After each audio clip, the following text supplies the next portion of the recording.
দেখা যাচ্ছে বিয়ে করলেন, বিয়ের পরে আর বউ পছন্দ হচ্ছে না। সেরকম ব্যাপারটা এরকম যাতে না হয় আর কি। बड़ा हरामी हो बेटा। টেনশন নেমে পরিচিত অর্থাৎ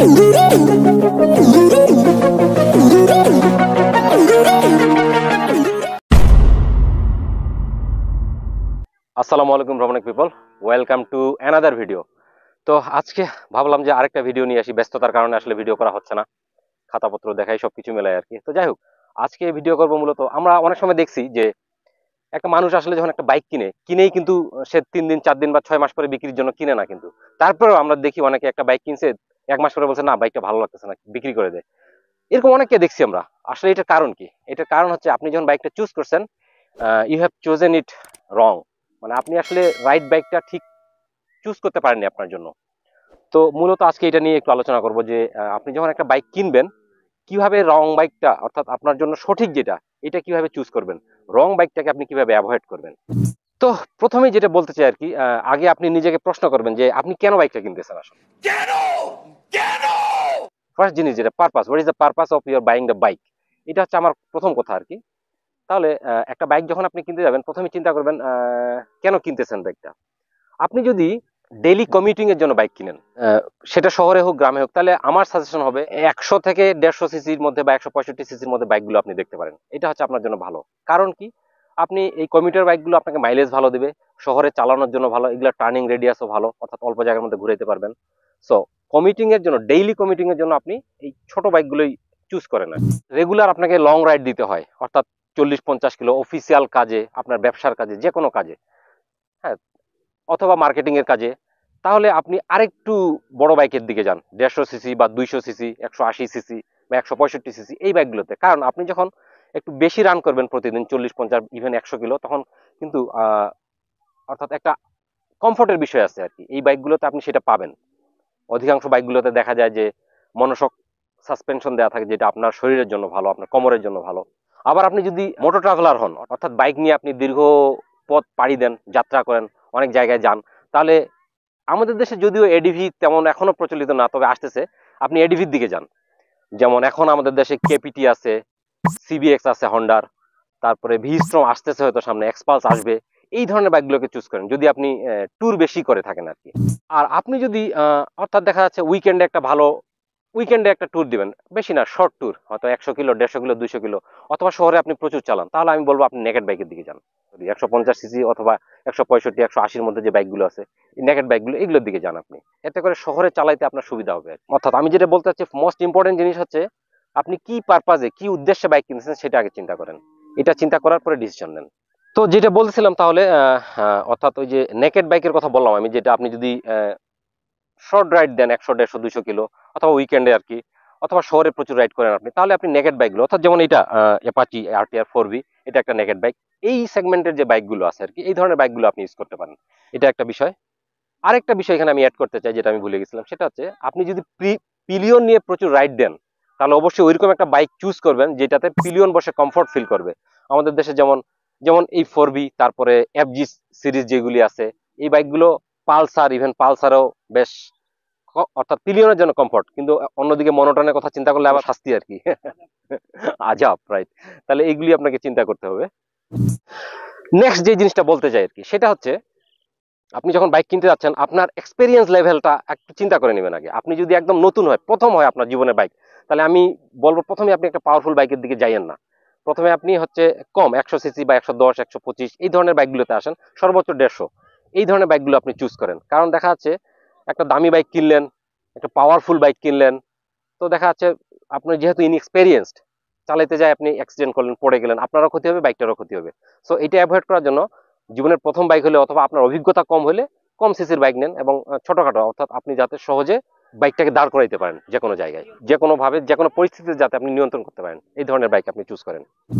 পরের যে ব্যাপারটা বলতে চাই সেটা হচ্ছে বাজেট। আমাদের প্রত্যেকেরই একটা বাজেট থাকে আমরা যখন একটা বাইক কিনতে যাই।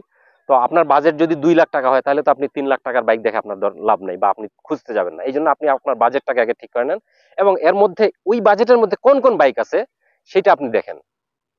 আর বাজেটের সাথে সাথে শুধু যে ওই বাজেটে, দেখা যাচ্ছে আপনার বাজেট 2 লাখ, ওই বাজেটে কিন্তু আপনি অনেক বাইক পাবেন, কিন্তু ইচ্ছা করলে সব বাইক তো নেওয়া যাবে না, বা যে কোনো একটা বাইক নেওয়া যাবে না। রিলায়েবিলিটির একটা বিষয় আছে, যে বাইকটা আপনার রিলায়েবল মনে হবে, ভবিষ্যতে আপনাকে প্যারায় কম ফেলবে, ঝামেলা কম দিবে, এই ধরনের বাইকগুলো চুজ করেন। আপনি এই জন্য হচ্ছে রিভিউগুলো দেখতে পারেন, অর্থাৎ মার্কেটে দেখবেন যে টপ সেলিং বাইক কোনগুলো, এইগুলো দেখেন আপনি, এবং যেগুলোর ইউজার ফিডব্যাক ভালো এই বাইকগুলোর দিকে যান আপনি। নেক্সট, অনেক পরের দিকে বলছি বাট মোস্ট ইম্পর্টেন্ট একটা জিনিস, সেটা হচ্ছে মেনটেনেন্স কস্ট। অনেক বাইক আছে আমাদের দেশে দেখবেন যে মেনটেনেন্স কস্ট বেশি, আবার কিছু বাইক আছে মেনটেনেন্স কস্ট খুবই লো, অর্থাৎ আপনি বাইকটা কিনছেন, তেল অর্থাৎ ফুয়েলিং করতেছেন আর চালাচ্ছেন, তেমন খরচ নাই। আর একটা বাইক আসলে পিরিয়ডিক মেনটেনেন্স যদি আপনি ঠিক রাখেন তাহলে এমনিতেও মেনটেনেন্স কস্ট কম থাকে, সুতরাং এই জিনিসটা অবশ্যই চিন্তা করবেন আর কি। নেক্সট জিনিস যেটা বলতে চাই সেটা হচ্ছে, আমরা একটা বাইক যদিও অনেকে আমরা হয়তো দীর্ঘদিন চালাই, অনেকে 1 বছর, অনেকে 2 বছর চালায় বিক্রি করে দেয়, অনেকে আবার 5 বছর 10 বছরও চালাই। তো যেই হোক, আপনি যেই বাইকই নেন না কেন, আপনি রিসেল ভ্যালুর কথা চিন্তা করবেন, যে এই বাইকটা যদি আমার ইমার্জেন্সিতে টাকা দরকার পড়ে, আমি যদি বিক্রি করতে চাই, যাতে একটা মোটামুটি ভালো দাম পাই আর কি সেকেন্ড হ্যান্ড বাইক হিসাবে। কারণ আমাদের দেশে অনেক বাইক আছে দেখা যাচ্ছে রিসেল ভ্যালু বলতে আসলে নাই, মানে নিতেই চায় না, রিসেল ভ্যালু তো পরের কথা। তো এই ধরনের বাইকগুলো থেকে একটু দূরে থাকাই ভালো আমার মনে হয়। আমি আরেকটা বিষয় একটু আগে বলতেছিলাম, সেটা হচ্ছে মেনটেনেন্স কস্ট। তো এই ব্যাপারটা নিয়ে আরেকটু বলি, দেখবেন অনেক বাইকের পার্টস অ্যাভেলেবল আমাদের দেশে। তো এই সুতরাং আপনি যখন একটা বাইক কিনবেন, অবশ্যই আপনি আগে একটু মার্কেট যাচাই করে নেবেন যে এই বাইকের পার্টসটা অ্যাভেলেবল কিনা, আমি যে বাইকটা কিনতে যাচ্ছেন। এটা একটা বিষয়। আরেকটা বিষয় এটার সাথে জড়িত, সেটা হচ্ছে আফটার সেলস সার্ভিস। অর্থাৎ একটা বাইক কিনছেন, সার্ভিস সেন্টার নেই, বা এমন একটা প্রবলেম হয়েছে যেটা সার্ভিস সেন্টার ছাড়া ঠিক করতে পারবে না। কারণ এখনকার বাইকগুলো অনেক আপডেটেড, অনেক ফিচার যুক্ত থাকে, যেগুলি দেখা যায় অফিসিয়াল শোরুম ছাড়া বা সার্ভিস সেন্টার ছাড়া ঠিক করা যায় না কিছু কিছু প্রবলেম। তো দেখা যাচ্ছে আপনার ওইরকম একটা সমস্যা হয়েছে, আপনার বাইক পড়ে আছে, ঠিক করতে পারতেছেন না। সুতরাং আফটার সেল সার্ভিস যারা ঠিক মতো দেয়, এই ধরনের বাইকগুলো চুজ করবেন আপনারা। এবার একটু একদম আগের প্রথমের দিকে আমি একটা কথা বলছিলাম যে আপনি যদি ডেইলি কমিউটিং এর জন্য বা বেশি রাইড করেন, প্রতিদিন আপনাকে বেশি রাইড করতে হয়, এই ধরনের বাইক যদি নেন, আপনি এই কারণে যদি বাইক নেন, তাহলে আপনি কয়েকটা জিনিস অবশ্যই বিবেচনায় রাখবেন। সেটা হচ্ছে কমফোর্ট, যেহেতু আপনাকে বেশি চালাইতে হবে, আপনি যদি কমফোর্টেবলি না চালাইতে পারেন তাহলে কিন্তু আপনি বাইকটা বিক্রি করে দিতে যাবেন, অথবা আপনার শরীরে সমস্যা হবে, পেইন হবে, এটা একটা বিষয়। সিট হাইট একটা বড় বিষয়, অর্থাৎ একটা বাইকের সিট হাইট যদি আপনার শরীরের সাথে, আপনার হাইটের সাথে মানানসই না হয়, তাহলে দেখা যাচ্ছে আপনি যে কোনো সময়, অর্থাৎ সিট হাইটটা আপনি এইভাবে জাজ করতে পারেন, একটা বাইকে উঠার পরে আপনার যে কোনো একটা পা যদি ফ্ল্যাট ভাবে আপনি রাখতে পারেন কমফোর্টেবলি, তাহলে বুঝবেন ওইটা বাইকটা আপনার জন্য ঠিক আছে। আর দেখা যাচ্ছে দুই পায়ে আপনার কেবল ছুঁই ছুঁই হয়ে আছে, তাহলে কিন্তু ওই বাইকটাতে আপনি একটু প্রবলেম আপনার জন্য। সুতরাং এইভাবে আপনি বিষয়টা বিবেচনা করতে পারেন। আরেকটা বিষয় আমরা লক্ষ্য করি প্রথমেই, অর্থাৎ অনেকে আমরা জানি একটা কথা যে আগে দর্শনধারী তারপর গুণ বিচারী। তো অনেকে আমরা লুকসটাকে প্রাধান্য দিই। তো একটা বাইক কিনলে অবশ্যই এটা আসলে ইন্ডিভিজুয়াল চয়েসের উপর নির্ভর করে, যে একটা বাইক শুধু আমার ভালো ফিচার্স থাকলেই হবে, আমার লুকসের দরকার নেই। আবার অনেকে বলে হ্যাঁ লুকসটাও আমার দরকার আছে। সুতরাং এই জিনিসগুলো বিবেচনা করে আপনি নিবেন। দেখা যাচ্ছে বিয়ে করলেন, বিয়ের পরে আর বউ পছন্দ হচ্ছে না, ব্যাপারটা এরকম যাতে না হয় আর কি।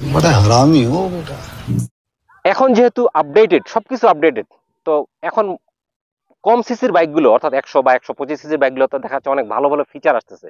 সুতরাং আপনি এমন একটা বাইক চুজ করেন যেখানে আপডেটেড ফিচার সংযুক্ত আছে, কানেক্টিভিটি আছে, মোবাইলের সাথে কানেক্ট করতে পারতেছেন, অথবা এবিএস আছে, ফুয়েল ইনজেকশন আছে, এই টাইপের বাইকগুলোর দিকে যান আপনি। কারণ যুগের সাথে যদি আপনি আপডেটেড না হন, তাহলে আপনি ব্যাকডেটেড থেকে যাবেন, অর্থাৎ বাইকটাও আপনার ব্যাকডেটেড থেকে যাবে, দেখা যাচ্ছে ফুয়েল কস্টিং বেড়ে যাবে আপনার। সুতরাং আপডেটেড জিনিসগুলো নেওয়ার চেষ্টা করেন। তো আরেকটা ইম্পর্টেন্ট বিষয় আছে, সেটা হচ্ছে ব্রেকিং। অর্থাৎ আপনি কমফোর্টেবল একটা বাইক নিছেন কিন্তু ব্রেকিং ভালো না, তো আপনাকে ক্রিটিক্যাল অর্থাৎ প্যানিক সিচুয়েশনে আপনাকে বিপদে ফেলে দেবে। এই জন্য ব্রেকিং ভালো এরকম একটা বাইক আপনি অবশ্যই চুজ করবেন। একটা বাইকের কিন্তু গতি সর্বোচ্চ অনেক উঠে, অনেক দেখা যাচ্ছে কম সিসির বাইকগুলো 100 110 পর্যন্ত উঠে যায়, কিন্তু আপনাকে আপনার লিমিটেশনটা বুঝতে হবে। অর্থাৎ 110 উঠবে বলে যে আমি 110 উঠাবো তা না, আপনি যতদূর পর্যন্ত কন্ট্রোল করতে পারবেন এতদূর পর্যন্ত আপনি উঠাবেন, নাহলে আপনি হয়তো একটা খারাপ পরিস্থিতির শিকার হয়ে যাবেন। আরেকটা শেষের দিকে চলে আসছি, আরেকটা ব্যাপার বলে নেই, সেটা হচ্ছে যদি টেস্ট রাইড দেওয়ার সুযোগ থাকে, সেটা শোরুম থেকে হোক বা আপনার আশেপাশে পরিচিত জনদের কাছ থেকে হোক, এরকম যদি বাইক থাকে যে বাইকটা আপনি নিতে যাচ্ছেন, আগে টেস্ট রাইড দিয়ে দিবেন। দরকার 10 কিলো 20 কিলো, দরকার একদিন সারাদিন আপনার পরিচিত কারোর কাছে বাইকটা নিয়ে আপনি টেস্ট রাইড দিবেন।